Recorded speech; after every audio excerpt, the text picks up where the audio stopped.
CBSE class 12 maths हमारा chapter है differential equation और हम सीबीएसई के प्रीवियस ईयर क्वेश्चंस कर रहे हैं जो 2011 से 2023 तक आए हैं।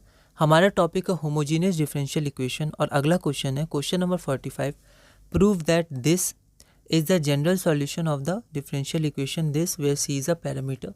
यह क्वेश्चन दिल्ली 2017 में 4 मार्क्स का आया था। एक बार आप इसे ट्राई करिए फिर हम आगे बढ़ते हैं। तो यहाँ पर हमारे पास गिवन डिफरेंशियल इक्वेशन ये रहा, इसको dy बाई डी एक्स के फॉर्म में चेंज करेंगे तो ये हो जाएगा। फिर इसको हम शो करेंगे कि ये y बाई एक्स के फंक्शन में रिप्रेजेंट हो सकता है। सो dy by D x can be represent in the form of y by x होगा, x बाई वाई नहीं, क्योंकि हम लोग यहाँ f y बाई एक्स में शो किए।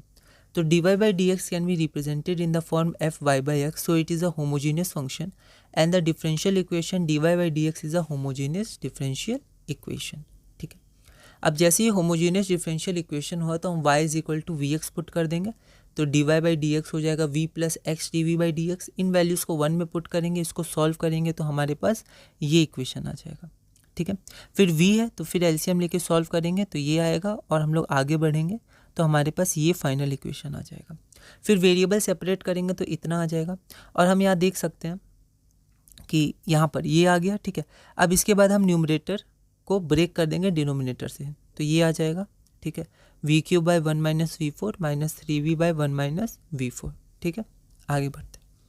अब हम लोग यहाँ क्या करेंगे, तो यहाँ हम लोग इंटीग्रेट करेंगे। ठीक है, तो इसका इंटीग्रेशन तो लॉग में आ जाएगा क्योंकि नीचे वाले का डिफ्रेंशिएशन ऊपर दिया हुआ है। इसमें ध्यान देते हैं, इसमें क्या करेंगे तो ये भी पार्शियल फ्रैक्शन से आप कर सकते हैं। यहाँ पर v और ये 1 माइनस वी स्क्वायर का whole square, A square minus B square, तो A square plus B square into A minus B square, तो 1 प्लस वी स्क्वायर और 1 माइनस वी स्क्वायर। ठीक है, तो ये सब जो क्वेश्चन है इंपॉर्टेंट इंटीग्रेशन के क्वेश्चन हैं, तो इनको आप ध्यान दीजिएगा। तो यहाँ पर मैंने डायरेक्ट लिख दिया है, इसका क्या हो जाएगा log 1 plus we square divided by 1 minus we square. ठीक है, और यहाँ आ जाएगा 3 माइनस 1 बाई 4। ठीक है, तो यहाँ पर आपका आ जाएगा minus 3 by 4 log mod 1 plus we square by 1 minus we square. ये आपका इंटीग्रेशन चैप्टर का क्वेश्चन है। ठीक है, is equal to log x plus c. इसके बाद हमने माइनस 1 बाई 4 कॉमन ले लिया। ठीक है, उसके बाद सिंप्लीफिकेशन है और यहाँ पर लॉग प्लस में था तो ये आपका इनटू में आ जाएगा, इनटू में आ जाएगा। और यहाँ पर लॉग, अब देखिए यहाँ पर कांस्टेंट क्या माना है, सी माना है, लॉग में माना है, क्योंकि जनरली जब लॉग रहता है तो हम लोग कांस्टेंट भी लॉग में ही मानते हैं, लॉग सी। ठीक है, तो यहाँ पर लॉग सी एक्स हो जाएगा माइनस 1 बाई 4 लॉग। अब 1 minus V to the power 4 को लिख सकते हैं 1 माइनस वी स्क्वायर का होल स्क्वायर, उसको मैंने डायरेक्ट लिख दिया 1 minus we square into 1 plus we square, और यहाँ पर क्यूब आ जाएगा। अब इसका क्यूब क्यों आया, तो आप ध्यान दीजिए, ये जो 3 है अभी इसको हम लोग प्रोडक्ट में चेंज नहीं कर सकते, लॉग की प्रॉपर्टी नहीं लगा सकते, पर इस 3 को हम लोग चाहें तो ऐसे यहाँ भेज सकते हैं। जैसे ये 3 यहाँ से हट के यहाँ आ जाएगा, फिर हम लोग लॉग की प्रॉपर्टी लगा देंगे और इसको हम लोग प्रोडक्ट में चेंज कर देंगे, तो इसलिए यहाँ क्यूब लिखा है। फिर 1 माइनस वी स्क्वायर और ये 3 कैंसिल हो जाएगा, तो यहाँ आ जाएगा 1 माइनस वी स्क्वायर का स्क्वायर, और ये 1 और 3 तो यहाँ 4 आ जाएगा। तो मैंने थोड़ी ओवर राइटिंग की, आप ध्यान रखिएगा, यहाँ 4 आ जाएगा। ठीक है, कोशिश करिएगा जितनी कम ओवर राइटिंग हो उतना अच्छा। अब यहाँ पर उसी तरह लॉग की डेफिनेशन, ये लॉग हमें हटाना है, कैंसिल करिएगा नहीं, तो सबसे पहले 1 बाई 4 हटाना होगा, तो माइनस 1 बाई 4, तो ये पावर में चला जाएगा, लॉग के बगल में, तो ये पावर में चला गया, फिर लॉग हट गया।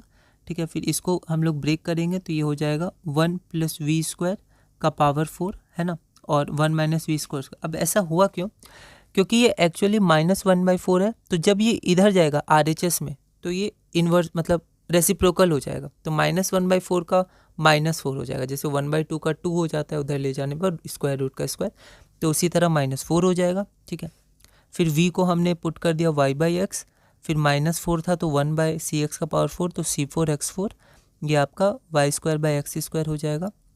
इसके बाद हमने इसको सॉल्व किया। अब यहाँ पर सॉल्व करिए तो एक चीज़ देखिएगा, यहाँ पर आपका x4 और x8 आएगा, तो ऐसा मत करिएगा या 4 1 सा 4 2 जा तो नीचे एक्स स्क्वायर बचना चाहिए, ऐसा नहीं होगा। ठीक है, यहाँ पर x टू द पावर 8 को हम लोग लिखेंगे x to the power 4 into X to the power 4, फिर एक x टू द पावर 4 ऊपर नीचे से कटेगा तो नीचे भी x टू द पावर 4 ही बचेगा, है ना। जल्दबाजी नहीं करना, ये सब कुछ अच्छे क्वेश्चंस होते हैं तो इनमें बहुत कंसंट्रेशन की ज़रूरत होती है।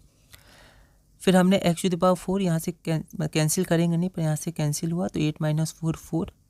उसके बाद ये इक्वेशंस है ना, ये सब जनरल सिंप्लीफिकेशन है। उसके बाद हमने क्या किया, सी स्क्वायर कॉमन लिया। अच्छा, स्क्वायर कॉमन क्यों लिया इनमें से, क्योंकि यहाँ पर स्क्वायर था तो स्क्वायर स्क्वायर कैंसिल होगा, तो यहाँ पर X square minus Y square is equal to C square, X square plus Y square का पावर 2। यहाँ लिख दिया है टेकिंग स्क्वायर रूट, और ये जो सी स्क्वायर है उसको मैंने C1 मान लिया। अगर पहले से C1 मान के चलते तो लास्ट में C मान लेते, कोई दिक्कत नहीं।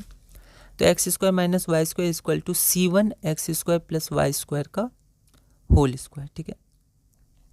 तो ये अच्छा क्वेश्चन था, इसे आप एक बार ज़रूर देखिएगा, है ना।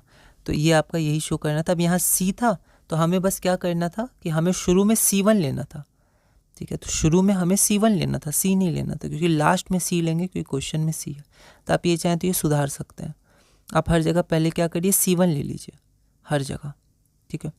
और लास्ट में आप लिख दीजिए where C1 square is equal to C, तो लास्ट में C आ जाएगा जो हमारा एग्जैक्ट क्वेश्चन में जो दिया। तो स्पेशल क्वेश्चन था, इसको आप ज़रूर ध्यान रखिएगा, ऐसे इंपॉर्टेंट क्वेश्चंस होते हैं। तो इस वीडियो में हमने अपना क्वेश्चन नंबर 45 पूरा किया। अगली वीडियो में हम क्वेश्चन नंबर 46 करेंगे और इस टॉपिक में आगे बढ़ेंगे।